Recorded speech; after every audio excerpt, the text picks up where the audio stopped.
change the world? Start off by making your bed. If you make your bed every morning, you will have accomplished the first task of the day. It will give you a small sense of pride, and it will encourage you to do another task, and another, and another. And by the end of the day, that one task completed will have turned into many tasks completed. Making your bed will also reinforce the fact that the little things in life matter. If you can't do the little things right, you'll never be able to do the big things right. And if by chance you have a miserable day, you will come home to a bed that is made, that you made. And a made bed gives you encouragement that tomorrow will be better. To pass SEAL training, there are a series of long swims that must be completed.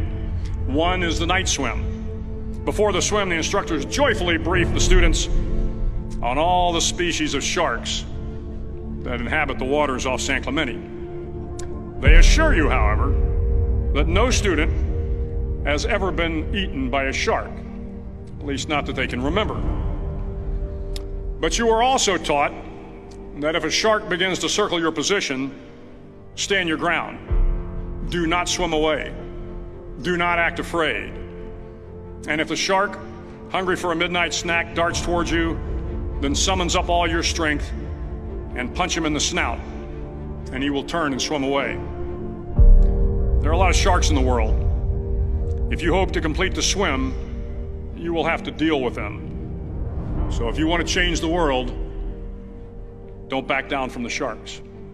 Over a few weeks of difficult training, my SEAL class, which started with 150 men, was down to just 42. There were now 6 boat crews of 7 men each. I was in the boat with the tall guys, but the best boat crew we had was made up of the little guys, the Munchkin crew, we called them. No one was over 5'5". The Munchkin boat crew had 1 American Indian, 1 African American, 1 Polish American, 1 Greek American, 1 Italian American, and 2 tough kids from the Midwest. They out-paddled, outran, and outswam all the other boat crews.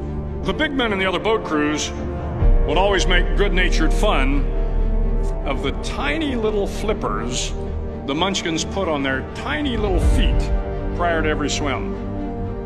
But somehow these little guys from every corner of the nation and the world always had the last laugh, swimming faster than everyone and reaching the shore long before the rest of us. SEAL training was a great equalizer. Nothing mattered but your will to succeed, not your color, not your ethnic background, not your education, not your social status. If you want to change the world, measure a person by the size of their heart, not by the size of their flippers. The 9th week of training is referred to as Hell Week.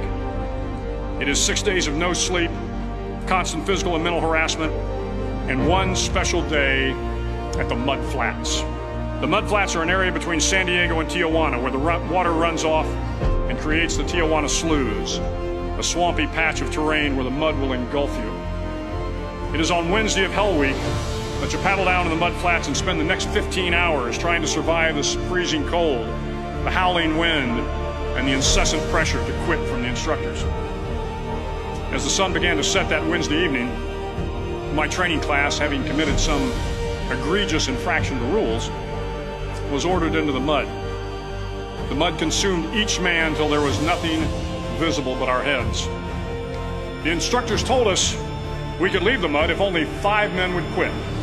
Only 5 men, just 5 men, and we could get out of the oppressive cold. Looking around the mud flat, it was apparent that some students were about to give up.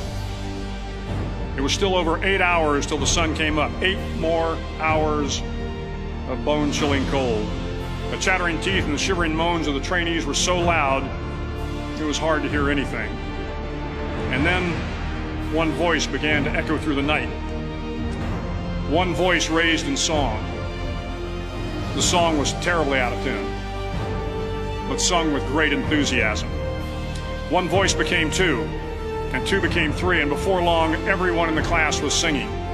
The instructors threatened us with more time in the mud if we kept up the singing, but the singing persisted, and somehow the mud seemed a little warmer, and the wind a little tamer, and the dawn not so far away. If I have learned anything in my time traveling the world, it is the power of hope.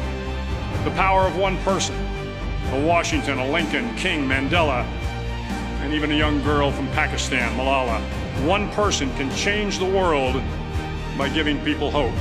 So if you want to change the world, start each day with a task completed.